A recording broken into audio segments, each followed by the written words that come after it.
Boa noite aí para quem tá entrando. Só esperando meu parceiro da UJ entrar, que a gente vai falar de muita coisa boa hoje. Vocês mandaram algumas solicitações de assuntos pra gente falar hoje. Só esperando meu parceiro entrar e a gente conversa sobre tudo isso que tá acontecendo na política atual no nosso país. Pode ir mandando uma pergunta enquanto ele não chega, eu tô aqui para responder o que vocês tiverem de dúvida. Acho que entrou aqui. Deixa eu solicitar para ele entrar.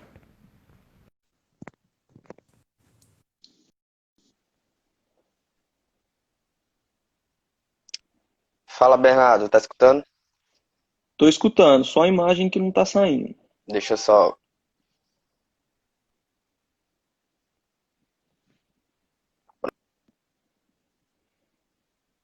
Prontinho, Agora cara. foi. E aí, como é que tá Tá as tudo coisas? ótimo, e você? Como tá aí na Tudo sua bem, eu tô, cidade? tô com dois fones aqui porque eu tô escutando uma coisa aqui e vendo aqui. Bem, a minha cidade, infelizmente, tá como sempre, cara. Bem aparelhada. Felizmente aqui é o Nordeste, eu moro na João Pessoa, Paraíba. E aqui é muito aparelhado pela política. E o que temos muito aqui são moeda de troca, infelizmente. Como assim? O Fel- Nordeste sempre teve uma cultura assim, né? Infelizmente. Mas eu tô vendo que tá tendo uma mudança. Tô vendo que estão saindo alguns candidatos de direita, conservadores esse ano nas eleições municipais. Temos esperança ainda. O Nordeste, eu acho que está começando a acordar. Não estou falando de todos os nordestinos, super respeito o povo nordestino, povo batalhador pra caramba, mas infelizmente a maioria lá resolveu se alinhar à esquerda. Isso é um fato, não é eu que estou falando, não é um achismo, é um fato. 70, 60% sempre dá a vitória para o PT no Nordeste, mas eu estou vendo que os nordestinos aos poucos estão acordando. A gente já teve um resultado que não foi de vitória na eleição de 2018 em relação ao PT, mas teve uma votação expressiva para a direita, para o presidente Bolsonaro em 2018 no Nordeste, comparado a anos anteriores, que o PT dava surra. Dessa vez não foi surra, não. Teve estado que até foi acirrado. Então eu estou vendo que o povo nordestino está acordando. Vou deixar você se apresentar aí, apresentar o Jota. Para quem não conhece, são grandes amigos meus, são jovens conservadores, começaram esse projeto super interessante que é o Jota, mas vou deixar você falar, que você que é um dos coordenadores, se apresenta aí para o pessoal e fala um pouquinho do projeto, que eu estou presente também. Muito obrigado. Bem, gente, eu sou Daniel Guedes, sou um dos representantes da UJP, que é a União Juventude Patriota. A UJP ela vem com um trabalho totalmente diferente. Eu peço a vocês que estão entrando aí que, por favor, sigam a UJP Patriotas. A UJP ela tem um trabalho diferente, Bernardo, que é diferente de muitas páginas que temos por aí, porque nós, na pessoa do nosso idealizador, Tadeu, de Minas Gerais, nós não centralizamos a página em um só indivíduo, como muitas pessoas têm feito por aí, que só quer lacrar e like. Só quer LL, like e lacrar. E a UJP ela vem com esse diferencial para dar vez e voz aos jovens conservadores de todo o nosso Brasil. Então, nosso trabalho é esse. Toda semana temos live com jovens diferentes, com cada representante dos seus estados. E assim vamos unir os jovens, porque é complicado mesmo falar que é complicado para os jovens, se a pessoa dos jovens, eles não terem com o que falar, não terem com o que argumentar. Exemplo aqui, eu em João Pessoa, praticamente no meu bairro aqui eu sou sozinho que tem esse pensamento, infelizmente. E eu moro na capital. Então a UJP é esse refúgio. Por isso que eu peço a vocês que, por favor, sigam a UJP em suas redes sociais, tanto no Twitter, como no YouTube, como no Parler, se é assim que se pronuncia, não faço ideia. Então, gente, por favor, dá a força aí pra gente, da UJP, contamos com vocês. E claro, se você for de algum estado e queira ser representante da UJP, é só mandar um direct lá, que a equipe vai entrar em contato com você, vai falar com você, trocar uma ideia para saber se você não é comunista, para ajudar a gente, porque, Bernardo, tem muito, entrou bastante comunista lá escondido na UJP, mas é assunto para outra coisa, para outra live que não convém tanto, e realmente quer atrapalhar, porque a UJP está tomando uma proporção avassaladora. Nós não tínhamos ideias que a UJP ia tomar essa dimensão. Então, galera aí da UJP, por favor, ajuda aí a gente nos comentários. E você que não conhece a UJP, por favor, nos siga, que é de suma importância. Eu acho que você disse tudo, é de suma importância, é um projeto, para quem não conhece, a UJP tem muita galera de 25, 24 anos conservador, mas a UJP nasceu com essa essência, a grande maioria das pessoas que estão lá, eu estou fazendo parte, o Daniel está fazendo parte, a maioria tem 18 menos, tem 18, 19 anos, não é essa 14, galera aí. 13, A gente só para tem você ter Pedrão noção. de 13 anos, eu Pedrão de 13 anos, então a gente está tentando atrair mais esse público jovem, atrair para a verdade. A gente sofre um problema gigantesco hoje nas escolas, nas universidades, que é o problema da doutrinação, que é o problema do alinhamento com a esquerda, de tentar atrair a qualquer custo jovens para a esquerda.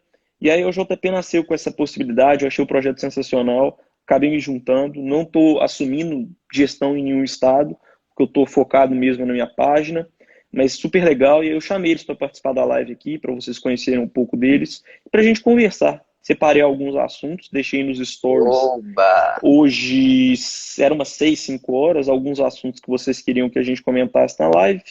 Aí tô lembrando agora de cabeça todos aqui, a gente vai conversando sobre eles. Quer falar mais alguma coisa antes da gente começar? Eu, eu quero sim, Bernardo. Eu quero falar um pouco aqui do meu Nordeste, sabe? E, infelizmente, é bem diferente do que muitas pessoas têm visão. Aqui temos muito conservadores. João Pessoa, em suma, é majoritariamente cristã. Isso é um ponto fortíssimo.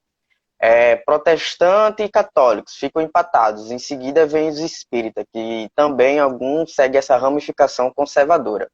Só que tem um porém. A população aqui é muito pobre. E o que que acontece? Acontece que, eu vou até falar no linguajar aqui do Nordeste, acontece que o bucho fala mais alto. A É fome fala mais verdade. alto. Então, a galera que não quer saber se você é de direita, se você é de esquerda, se você é comunista, se você é Bolsonaro, se você é Lula, eles não querem saber se eles querem saber se vão dar emprego para eles e eles querem saber se vão, de alguma forma, ajudá-los. Então, eles deixam para lá esse negócio de comunismo e socialismo e quer saber solucionar o problema deles. E qual o problema que a gente inventa aqui? Eu, na minha capital, João Pessoa, eu estou atuando na política aqui também. E qual o problema que nós encontramos aqui? Encontrei diversas vezes. Fulano chegando assim para mim e falar: Ah, Daniel, tu tá na política, tá ajudando o candidato fulano de tal, sim, tô. Tu teria como me ajudar com a cesta básica? Tu teria como me ajudar com um milhar de tijolo? Tu teria como me ajudar com um problema na justiça? Tu teria como me ajudar assim? Poxa, mas a política ela não funciona assim. Isso é compra de voto. Ou seja, o povo aqui ele já está aparelhado com moeda de troca. O que é moeda de troca? Vamos lá. No interior aqui da Paraíba, tem muito carro-pipa. E o que é carro-pipa? Carro-pipa é nada mais nada menos que uma moeda de troca. Mata a sede do povo? Mata, gente. Mas, infelizmente, virou moeda de troca política. Até há décadas atrás, só uma família no Nordeste todo comandava uma frota de carro-pipa. Então, eles sempre ganhavam poder. Infelizmente, galera. Vocês falam, o nosso professor Olavo, que eu admiro muito, sou seguidor sim de Olavo, ele fala uma coisa que a gente tem que mudar a política pelos intelectuais, certo? Tem que mudar e está mudando. Mas, infelizmente, essa galera que é pobre, eles não querem saber disso. E como é que você vai convencer eles a votar no candidato certo? Infelizmente, meu amigo, não vai ter como até então que não resolveu o problema financeiro do Nordeste. Porque chegar um camarada, como aqui tem muito, chegar um camarada com um caminhãozão de cesta básica, encostar em uma comunidade, ele ganha ali certamente. Infelizmente, o problema do Ganha. Nordeste é esse. Mas eu acho, estava acompanhando, principalmente a pesquisa que saiu da Paraná Pesquisa e algumas pesquisas que saíram essa semana. Eu reparei um negócio super interessante. As famílias de baixa renda, elas estavam com uma aprovação do governo baixa. Só que aí elas começaram a olhar as ações do governo federal, auxílio emergencial, que o presidente anunciou ontem, que não vai ter o corte de energia elétrica para as famílias de baixa renda, não pode pagar conta de luz até o final do ano. Não estou falando para não pagar, mas se não conseguir pagar por algum motivo, porque não está recebendo seu salário por causa da pandemia, não vai ter energia elétrica cortada. Está tendo o programa para tentar garantir o emprego de todo mundo, está tendo linha de crédito para as empresas para tentar segurar o emprego, Teve alguns programas que o governo está tentando fazer, por exemplo, o 13º do Bolsa Família. Infelizmente, o Congresso Nacional não colocou em votação ainda, mas é um projeto do governo que está parado na agenda da Câmara dos Deputados. Então, Exatamente. os nordestinos, não só os nordestinos, que têm uma baixa renda, mas também toda a população de baixa renda do Brasil está começando a perceber que não é só porque você ganhou uma geladeira, você ganhou um micro-ondas de tal pessoa, você tem que retribuir um voto àquela pessoa pelo resto da sua vida. Eles estão percebendo que o governo federal tem que trabalhar para melhorar a sua vida. Ele não tem que te dar uma regalia e ponto final, não tem que te dar, às vezes, um apartamento que, infelizmente, vinham estragados os apartamentos do Minha Casa Minha Vida. Tem vídeos mostrando a precariedade que eram entregues, obras que estavam previstas para 2010 não acabaram na gestão do PT, estão acabando agora com o presidente Bolsonaro. Então as pessoas estão percebendo. O governo federal tem que fazer mais do que te dar regalias e está fazendo nesse exato momento. Está tendo inúmeras ações que não visam somente a elite, que não visam somente a população mais rica, mas que está visando principalmente os pobres. A gente teve a água chegando no Ceará agora. Algo histórico, água chegando no sertão nordestino. O presidente Bolsonaro foi lá no Ceará inaugurar a transposição do Rio São Francisco. Então as pessoas estão percebendo, o governo federal ele trabalha para melhorar a vida do cidadão. Ele não te dá uma regalia, ponto final. Medidas que os governos anteriores, que o lado de lá gosta de fazer. Mas eu acho que os nordestinos estão acordando. Eu acho que 2022 vai ser uma resposta excelente. 2018 já tivemos uma resposta considerada, eu considero perfeita. Não foi uma derrota do PT, mas a gente viu que teve um crescimento de votos na direita, teve uma diminuição de votos no PT, e eu creio que em 2022, acho muito difícil em todo o Nordeste, mas eu acho que já vai dar para ganhar em alguns estados, porque eu estou vendo que os nordestinos, o povo trabalhador, o povo guerreiro, está acordando de verdade e está vendo a verdade nos políticos finalmente. Bernardo, exatamente isso aí que você falou. Eu estava continuando aqui falando da moeda de troca. Pois bem, vamos por parte. O que acontece? Quando nós falamos do Nordeste, o Nordeste é gigantesco, certo? Só que tem um porém. Bolsonaro, ele ganhou nas capitais. Vamos lá. Olha só o que ele está fazendo, galera. Vamos prestar atenção que Bolsonaro é um gênio, porque quando ele ganhou na política, aonde é que foi que ele atacou? Aonde ele perdeu. Olha só, onde Bolsonaro ganhou no Nordeste. É um estrategista nato. Ele ganhou nas capitais do Nordeste. Só algumas capitais. Foram ela Natal, João Pessoa, Maceió e Palmas. Essas capitais do Nordeste. O resto, ele perdeu nos interiores. Perdeu. Esse foi um fato. Só que o que acontece? Bolsonaro, como o Bolsonaro, ele fez o quê? Ele retirou essa moeda de troca que o PT, que os comunistas faziam. E fez o quê? Transposição do Rio São Francisco, matou a moeda de troca. O povo não ficou mais dependente das moedas de troca do carro-pipa. Qual foi a outra que o Bolsonaro fez? Enviou para Campina Grande o primeiro município do Nordeste a ter máquina de desestanilização. Foi Campina Grande, aqui na Paraíba. Uma tecnologia de ponta, inclusive. Vinda de Israel, uma tecnologia de ponta que lá está fazendo. Ou seja, ele tirou as forças tirou as forças da esquerda. Literalmente ele matou. E o que ele está fazendo aqui agora? Auxílio emergencial. Que 70% do auxílio emergencial veio para onde? Para o Nordeste. Olha só que maravilha que o Bolsonaro está fazendo. Então, acabou-se a esquerda no Nordeste. Porque o povo agora não está mais dependendo da esquerda e de suas moedas de troca, como eu tinha falado no comentário antes. Agora eles estão dependendo agora do governo melhorar as coisas. Agora vai vir, que a carteira verde e amarela. Onde é que ela vai começar a atuar? Que é uma proposta de Paulo Guedes. No Nordeste. Ou seja, Bolsonaro, como estrategista político, ele foi sensacional, porque ele atacou com força e com violência aonde ele perdeu antes. E nos interior, quando o Bolsonaro veio aqui para Paraíba, ele não veio para a capital. Eu fiquei até irado, assim, não vou poder ver Bolsonaro pessoalmente, porque ele não veio para a capital, que eu sou da capital João Pessoa. Ele foi para onde? Foi para Campina Grande.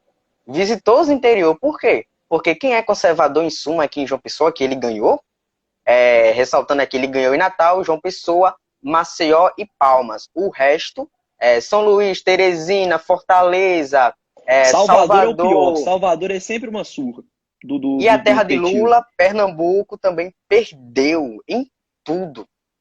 Aí o que foi que aconteceu? Ele atacou o Nordeste inteiro. Ele está eleito só com o Nordeste na próxima eleição. Essa análise política eu faço e com certeza pode escrever, pode gravar essa live aí que na próxima eleição ele vai ganhar sim.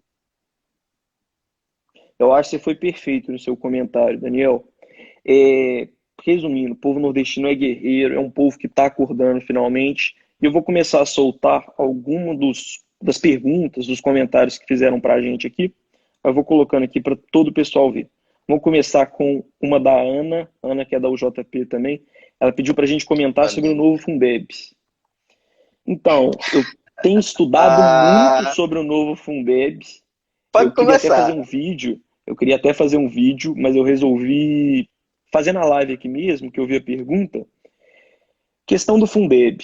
Seguinte, o governo não é contra o Fundeb. O governo, inclusive, queria prorrogar o Fundeb. Qual que é a grande questão? A esquerda estava pedindo 40% no projeto deles. 40% não tem como, porque a gente não tem uma arrecadação nesse ano e nos anos posteriores que vão sustentar 40% do Fundeb. Vou explicar rapidamente o que é o Fundeb para quem não sabe. O Fundeb é o Fundo Nacional de Educação Básica. Seguinte, os estados e municípios já têm uma verba para educação, mas aí quando eles não conseguem lidar com essas verbas, não conseguem pagar professores, não conseguem sustentar as suas escolas, aí entra o Fundeb. É uma reserva da União para tentar ajudar os estados e municípios na linha de crédito. Aí é um fundo milionário, um fundo que tem muito dinheiro, só que é um fundo que tem um orçamento limitado e é um orçamento obrigatório, está garantido na lei. Aí o que acontece? O Fundeb ele ia acabar ano que vem e teve o projeto para prorrogar o Fundeb. O governo estava pedindo um aumento de 10% no valor. A esquerda estava pedindo um aumento de 40% no valor. Aí, nosso genial ministro da Economia, Paulo Guedes, chegou e disse: nós não temos como sustentar um aumento de 40% no valor, porque a gente não tem arrecadação para isso. E como o Fundeb uma arrecadação e é um valor que tem que ser obrigatório, tem que ir obrigatoriamente para o fundo, a gente já tem 90% no Brasil das verbas obrigatórias. A gente só tem 10% de verbas que podem ser movidas. Por exemplo, agora na pandemia, todos esses 10% foram para a saúde. Mas aí quando a gente está em épocas normais, aí dá para colocar esses 10%, colocar um dinheirinho a mais na infraestrutura para fazer mais obras, colocar um dinheirinho a mais na segurança pública para tentar melhorar a segurança nas fronteiras. Aí o que acontece? Eles queriam colocar um 40% de aumento no Fundeb e aí ia fazer com que as verbas móveis iriam passar para mais ou menos 7, 8%. E aí ia diminuir muito e não ia ter como sustentar com a arrecadação que a gente tem hoje. A única solução ia ser aumentar imposto. Ninguém quer aumento de imposto no Brasil. E aí ia falar, o governo está aumentando imposto. Aí o que aconteceu? Contando com a colaboração, e isso a gente tem que dar o mérito, o Maia, ele pode ser o pior presidente da Câmara de todos, mas nessa ele colaborou. Ele topou negociar com o governo, aí sentou o Guedes, sentou o Major Vitor Hugo, que é o líder do governo na Câmara dos Deputados, sentou estou esquecendo qual general que participou das negociações também. E eles chegaram num acordo, nem 40 nem 10. Eles conseguiram negociar 23%. E com esses 23%, vai ter um aumento sim. O orçamento móvel vai ter uma diminuída sim, mas não vai ser uma diminuída tão sentida que faça com que tenha que aumentar os tributos no Brasil. E aí com essa negociação conseguiu se chegar ao acordo dos 23%, só que o que eu sou a favor também, além do Fundeb, aprovar um projeto, a criação de uma PL, qualquer deputado, inclusive tem deputados que já estão se movimentando para a criação dessa PL, que é para a gente ter acesso ao orçamento da educação. O que os estados e municípios estão fazendo com o dinheiro que eles recebem do Fundeb? Se eles estão investindo nos lugares que têm que ser investidos. Por quê? A gente tem um problema muito grande no Brasil. A gente falta verba para a educação? Falta. Mas a gente tem um problema ideológico na nossa educação. Não é só verba o nosso problema. O nosso currículo está em parte errado, a gente aprende coisa que a gente nunca vai levar para a vida, e isso é uma grande verdade. O modelo que realmente funciona de educação no mundo é o modelo americano. Você aprende coisas voltadas para a sua profissão. Você vai levar coisas para a sua vida. Vou dar um grande exemplo. Eu estou pensando em fazer direito ano que vem.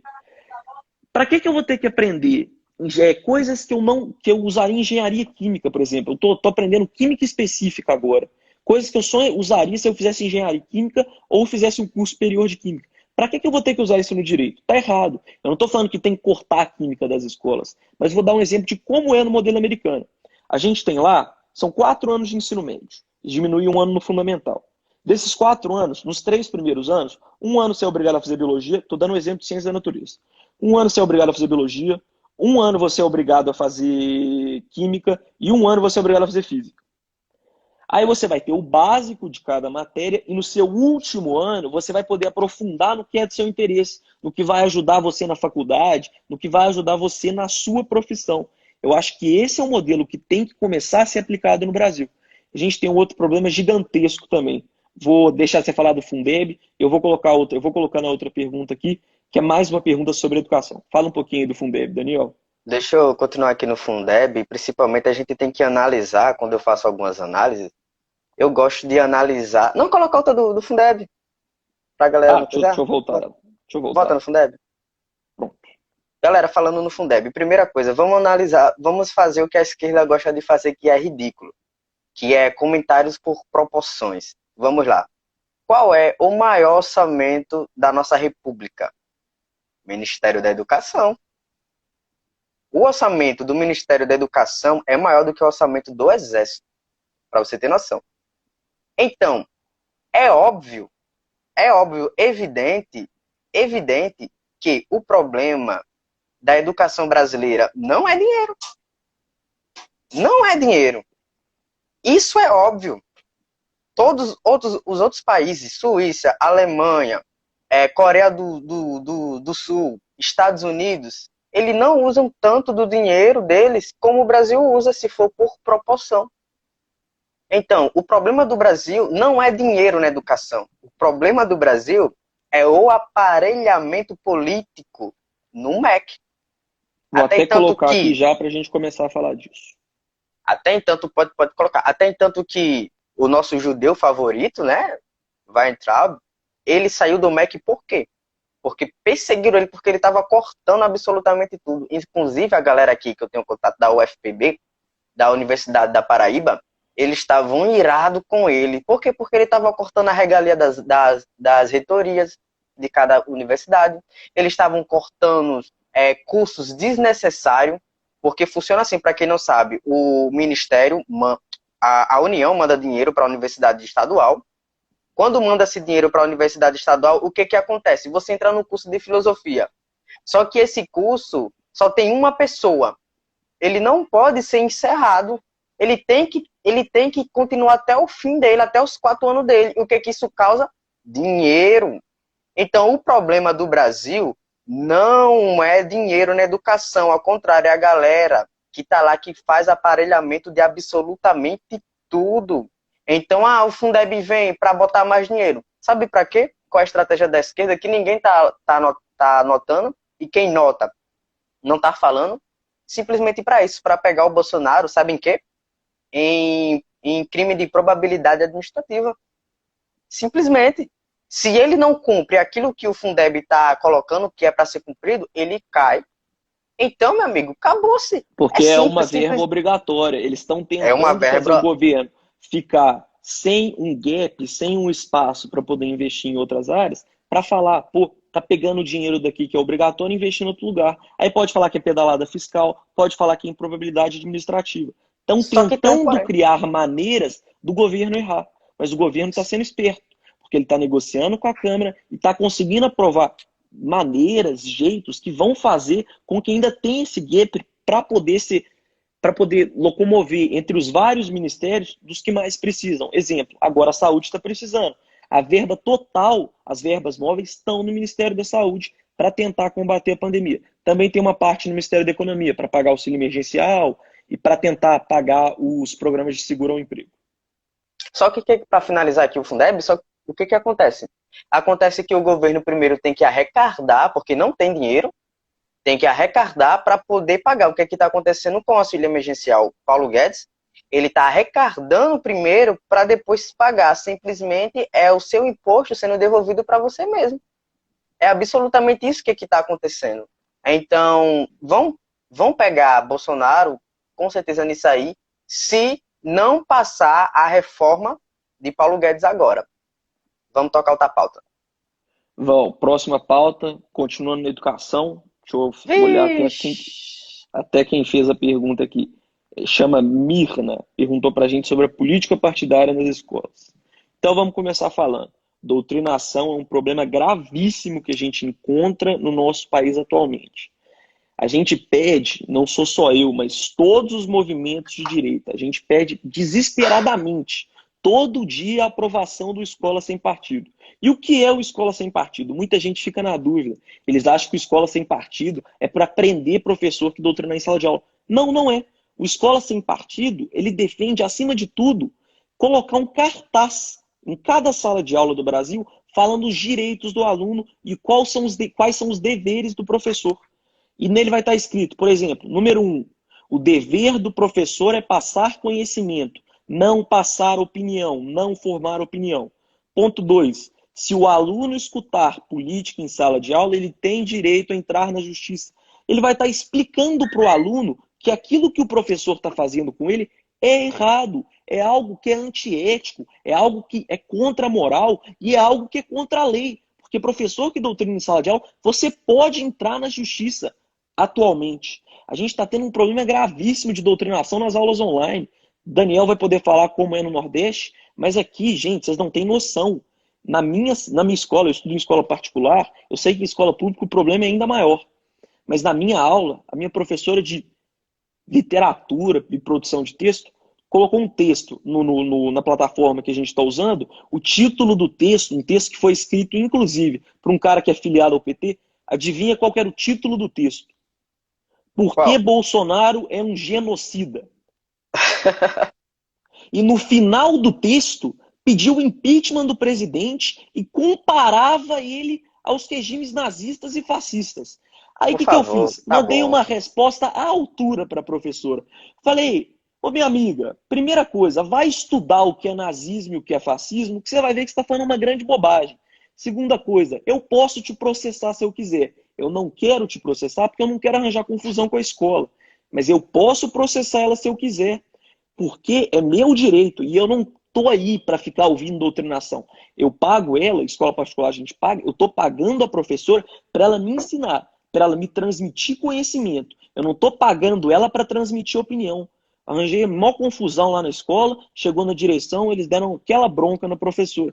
Mas é um problema gravíssimo que a gente encontra. Tem um amigo que estuda em escola pública, ele me conta, desde o primário, crianças assim, que estão no primeiro, no segundo ano do ensino fundamental, os professores colocam cartazes lá, influenciando a cultura LGBT. É igual a Xuxa. Você viu o que a Xuxa falou essa semana? Vai Não, escrever não fale livros não. com temática LGBT. Gente, a rainha dos baixinhos. Já não A basta ter rainha da feito um filme. pedofilia.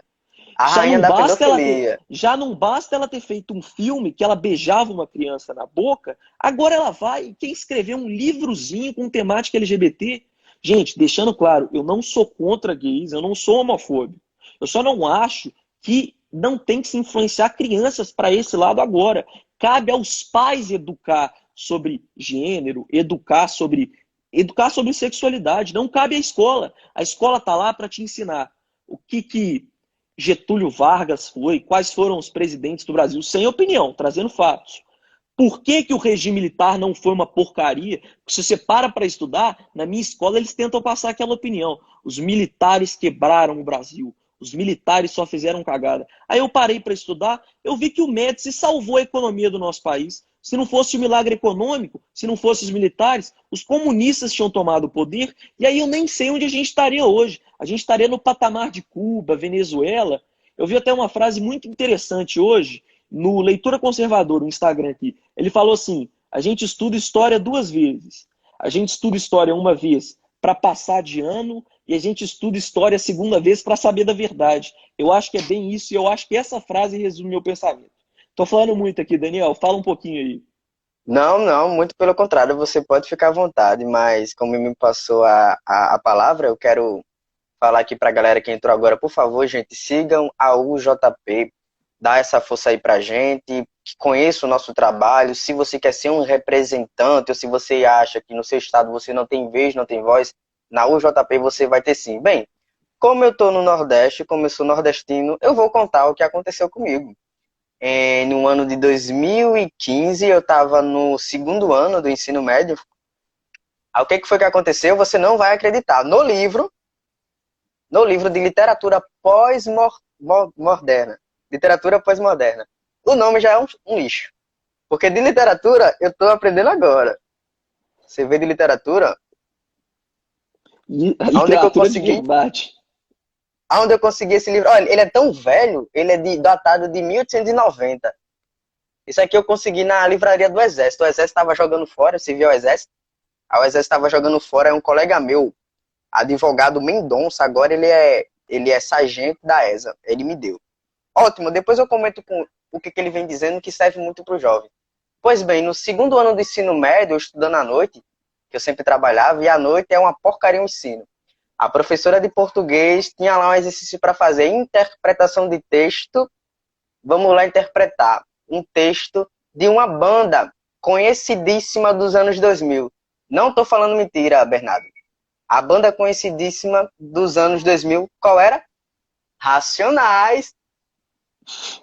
E o que tinha para você interpretar? Músicas do Racionais no livro. No livro, gente, eu não estou mentindo, aconteceu comigo. No livro, a frase lá da música preferida dos Racionais dos molequezinhos. Combinação perfeita. Praia e maconha. Meu Que amigo, no absurdo. livro. No livro. Sabe o que acontecia na escola, no ensino médio, aqui na escola Orlando Cavalcante Gomes, em João Pessoa, Paraíba? A galera fumava maconha, se prostituía na escola, jogava balde na professora, batia nos professores, ameaçava os professores, furava o pneu dos carros dos professores. Sabe por quê? Porque os próprios professores estavam doutrinando a eles a serem assim. Então vamos fazer um exercício de literatura pós-moderna. Vamos falar da música de Racionais. Combinação perfeita, praia e maconha. O que é que você acha? Eu dizia que eu achava um absurdo, que eu sempre fui cristão. E os alunos diziam, professora, e domingo eu fui lá. Sabe por quê a música ensina isso? Porque é o seguinte, combinação perfeita, praia e maconha. O que acontece? Eu sou contra a droga é uma desgraça.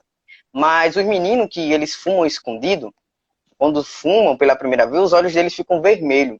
Só que quando você vai para a praia, os seus olhos também ficam vermelhos. Vai para a praia, desculpa, falei errado. Os seus olhos também ficam vermelhos. E a água do mar vai tirar o cheiro da maconha. Então, o que acontece? Combinação perfeita. Praia e maconha. Ou seja, Que é a absurdo. própria literatura do Brasil pós-moderna ensinando a vagabundagem a fazer essas porcarias que só atrasa. Isso que é o quê? Isso que é partidarismo em escola. É isso, gente. Não é brincadeira, é seríssimo. Seríssimo. Eu tenho um integrante da minha família muito próximo, só não vou falar o nome para não constranger a pessoa, mas por mim eu falaria.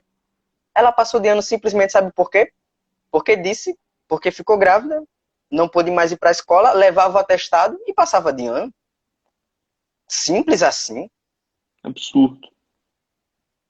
Por Absurdo. isso, eu falo muitas vezes, a gente tem que começar a respeitar a nossa bandeira nacional, progresso. E a gente não tem o progresso começa lá na educação básica. O progresso, para a gente ter um progresso, para a gente ir para frente, começa lá na educação básica. Mas o nível de E eu nem falei, desrespeito desculpa, e o nível... Falei, desculpa. eu nem falei das universidades públicas, viu?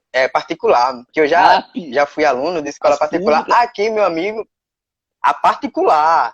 A particular aqui no Nordeste, o coco também é seco. Sabe por quê? Porque os professores da particular, em algumas universidades, em algumas instituições, são os mesmos professores das federais. Então a merda tá na mesma. Como é que é a doutrinação aí nas faculdades públicas? Porque aqui no meu estado tá ficando algo, tipo assim, deplorável. Tem fotos do banheiro da faculdade de Direito da UFMG, inclusive uma faculdade respeitadíssima, tá entre uma das melhores da América Latina, mas o nível de... Tem pichações no banheiro, tá escrito, fora Bozo. pichado, pintado o banheiro no chão com bandeira do LGBT, deixando claro, eu não sou homofóbico, eu não sou contra gay, lésbica, pode ser o que for, tem a liberdade de ser o que quiser. Mas não é correto num ambiente público, num espaço que você está lá para estudar, ficar pichando o patrimônio público. Olha o nível. Aí tem um relato muito interessante. Pra você ver, uma médica, uma conhecida minha, ela me disse que na faculdade de medicina os professores doutrinam. Medicina que não tem nada a ver com política já doutrinam. Agora imagina numa faculdade de direito que é político, tem uma parte política pura, uma faculdade de gestão pública que é política pura. Aí o nível já deve estar em outro patamar que o pessoal gosta de falar, né? Outro patamar. Olha, eu vou te contar uma coisa, por favor. Eu peço até desculpa aos Pode contar, aqui nossos, tá liberado. a galera que está escutando aí, mas, gente, em escola particular, em universidade particular, já foi visto resto de aborto no banheiro feminino. Que absurdo. Que absurdo. Daí você Que tira. absurdo. Que nível de Sabe? desrespeito. Eu não vou falar como eles fizeram, certo? Eu não vou contar, mas depois eu te conto no privado. Mas é um método muito conhecido aqui no Nordeste. Mas eu vou falar, sabe o que é? Posso falar o que, que eles fazem para Pode, tá abortar? liberado. Me desculpe, gente, por favor, se você não tem estômago para essa crueldade, para essa aberração, saia aí em instante e volte. Mas sabe o que eles falaram? Me desculpe as mulheres, me desculpam tudo. Simplesmente você toma a mulher, aqui eles compram maconha, que se chama imprensado, que é a maconha com produtos químicos, que vem amônia, vem formol, vem, como é que é, um bocado de coisa aí, um bocado de substância que eu não me lembro mais o nome, amônia também, vem um bocado de coisa, eles fervem a maconha, é imprensado, e a mulher toma. E Que ali absurdo. naturalmente acontece o aborto do chá da maconha. Que absurdo. Aí onde é que tem maconha? Onde é que mais tem maconha? Nas universidades. Aqui em João Pessoa é muito, muito, muito, muito comum as universidades particulares e as públicas a galera fazer discussão entre si, uns conversar com os outros, irem lá para o pátio da UFPB, a galera conversar. Eu conheço muito projetos que são interligados, assim, tudo a mesma porcaria. Salve-se uma universidade aqui, eu não vou falar o nome, que eu sou aluno dela, que ela é até a melhorzinha, mas mesmo assim a ideologia é um absurdo. Vira um chá de aborto mesmo, Ana. É um absurdo, galera. É um Eu absurdo, falo a que eu tô indo crueldade. enfrentar essa guerra, eu tô indo enfrentar essa guerra ano que vem, Daniel. Não sei ainda se vai ser numa federal, se vai ser Eu numa passei, eu particular. passei, eu passei para direito ano passado. Eu passei para direito para uma universidade particular, só que eu não quis ir, cara. Por quê? Porque eu estou estudando um pouquinho mais. Estou estudando a Suma Teológica de Santo Agostinho, Introdução à Filosofia do Direito e umas coisas a mais. Mas só por estudar isso aí, parece que eu sei mais do que muitos, muitos advogados por aqui. É Meu amigo, verdade. só para encerrar esse assunto, eu tive um debate com um aluno de direito aqui, que ele acabou virando meu amigo, Matheus, na UJP. Aconteceu um bocado de coisa, só para você ter noção, ele queria processar a galera. O debate foi conservadorismo versus pluralismo. Meu amigo, pluralismo é uma desgraça, é só mais uma ideologia, uma das armas da esquerda. Pluralismo. Aí o que foi que aconteceu? Aconteceu, meu amigo, uma tragédia. O camarada quis entrar com a representação contra um menino que é de menor, que era da UJP, quis processar a galera, quis falar um bocado de coisa, tá entendendo? E foi uma total barbárie. O camarada não sabia absolutamente nada do que ele mesmo estava defendendo. Pra você ter noção. Pra você ter É noção. complicado. Faculdade, assim, tá complicado, mas eu ainda tenho esperança. Eu acho que a gente está abandonando aos poucos o método Paulo Freireano, um método que acabou com a educação no nosso país. Eu não sei como tem gente que ainda defende isso. A gente está nos piores rankings de educação básica mundial, graças ao, desculpa, bosta do Paulo Freire, que acabou com a educação no nosso país, que o PT trata como herói, mas que acabou com as crianças. Crianças que tinham prospecto, tinham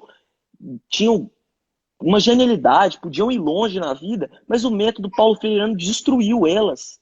O que o método Paulo Freire faz? Ele quer pegar a matéria e ensinar a política junto. Um total absurdo. Aí o professor, ao invés de fazer a função que ele formou, a função do professor é ensinar, passar conhecimento. E aí chega o método Paulo Freiriano e quer ficar ensinando política. E o professor adora, né? Porque o professor adora falar de política, adora tentar doutrinar. Não são todos os professores. Eu adoro falar que eu tiro o meu chapéu para aqueles professores que estão exercendo a nobre função de passar conhecimento. Mas infelizmente se tornaram maioria. Aqueles que querem doutrinar, aqueles que não querem dar aula e ensinar política. Vou dar só um exemplo para você. Minha aula de filosofia, eu estou no terceiro ano do ensino médio. Estou estudando para o Enem, estamos estudando para os outros particulares. Não vou citar nome não, mas meu professor de filosofia, ele não deu nenhuma aula. A gente está há 6 meses tendo aula. Ele não deu nenhuma aula ainda de Aristóteles, de Platão, matérias que caem no Enem. Sabe o que ele ficou dando 3 meses aula? Karl Marx. Karl Marx. O movimento feminista no Brasil. Já caiu alguma questão de movimento feminista no Brasil? Não. E agora, sabe o que a gente está vendo? Sabe o que a gente está vendo agora? Movimentos sociais no Brasil. Aí chegou ele, cara de pau, e começou a falar: o MST não é terrorista, é um movimento legítimo. Eu entrei em debate com ele. Falei: é um absurdo o que você está fazendo. A gente contrata, você é pago pela escola para me ensinar filosofia, para me ensinar matéria que vai cair no Enem. A gente está há 7 meses e não viu uma matéria até hoje que cai no Enem. O cara está ensinando sobre o MST para a gente. E o pior, ele nem sabe o que o MST faz. Eu tive que ensinar ele que o MST mata inocente que invade terra. É um completo absurdo. A gente está 7 meses e não aprendeu nada ainda. Eu queria, com a sua permissão, eu queria falar um texto aqui do professor Olavo de Carvalho, que eu acho bastante interessantíssimo. É o que ele diz assim, ó: é isso que acontece no Brasil de hoje. Se chamar de formadores de opiniões, um adolescente em busca de integração social, esforçando-se para imitar a linguagem e os modelos de um grupo de referência, no máximo, fingindo, às vezes, um pouco de discordância para poder ser aprovado, não como um membro qualquer, entre outros, mas como um intelectual, talvez até como um pensador. O que acontece? A doutrinação na escola, ela vai muito além do que doutrinação. Chega até ser uma programação neurolinguística, o que nós chamamos de PNL. Simplesmente uma lavagem cerebral, porque você não tem contrapontos. Se você for numa instituição federal agora, você não vai ter nenhum pensamento de direita, nenhuma tese de TCC é aprovada se ela for de direita. Um aluno, se ele for de direita declarado, ele vai ser perseguido. Eu tenho colegas meus que entraram na universidade, meus amigos, os camaradas se transformaram.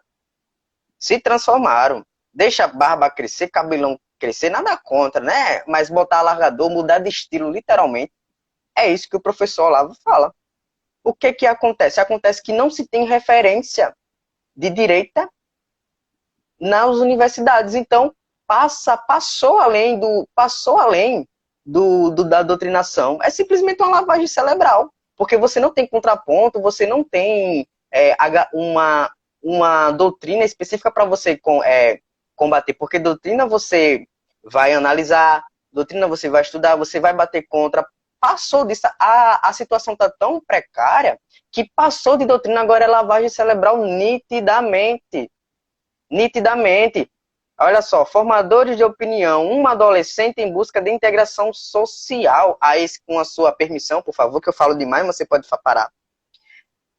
No primeiro curso de literatura de Hébio de Lima, o que é literatura? Literatura é o comportamento, resumindo aqui, é o comportamento de grupos étnicos sobre sua arte. Então, Hébio de Lima ele vai explicar uma coisinha. Da onde nasce o gosto do indivíduo? O que ele gosta? O gosto dele, o gosto seja para qualquer coisa, simplesmente nasce. Preste bem atenção, galera, isso é de suma importância. Nasce do meio aonde você está, de sua educação e de sua necessidade. Essas 3 coisinhas. Eu vou tirar, por exemplo, a minha vida, como eu sou nordestino, e aqui o coco é seco. O meio aonde você está, a sua educação e a sua necessidade. Bem, eu nasci no meio, em uns jovens aqui, em uma comunidade, uma favela, falando popular, que os meninos andavam em um padrão, era bermuda veludo, um Nikezinho aba reta e um cordãozinho no pescoço. Aquele era o meu meio. Então eu tinha tudo para tomar aquele gosto. Porém, eu tive uma educação cristã que me levou a ter um gosto diferente. E Seus agora, pais estão de parabéns pelo que fizeram. Você conseguiu e ser agora, uma exceção, você estudou, você está querendo crescer na vida e você não e levou o a, caminho mais fácil, que infelizmente muitos exatamente. jovens levam. E agora eu tenho uma necessidade maior que me leva a ter um gosto totalmente diferente. Ou seja, o meio onde você está, olha bem, o meio onde você está, a sua educação e a sua necessidade. É isso que acontece com os alunos nas universidades, o meio onde eles estão, a educação que eles estão tendo e a necessidade deles que eles não encontram. Eles não encontram a necessidade dele. É óbvio, é muito nítido o que a gente vê hoje em dia aqui eu vou falar do meu Nordeste. Passasse para Enem, passei. Qual foi tua nota? Ah, foi 600 e pouco. Tu vai botar para quê? Tu quer o quê? Ah, eu quero fazer odontologia. Mas tu passasse para quê? Ah, não deu para mim passar para odontologia, aí eu vou fazer biologia.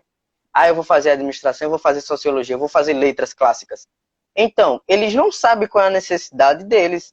Eles não seguem aquilo que realmente eles querem. Simplesmente eles seguem aquilo o meio onde ele está inserido, para onde a nota dele cabe, para onde ele pode ir, e automaticamente ele é doutrinado, ele é feito uma lavagem cerebral de onde ele está, o meio onde ele está. Isso é óbvio, isso é o que acontece.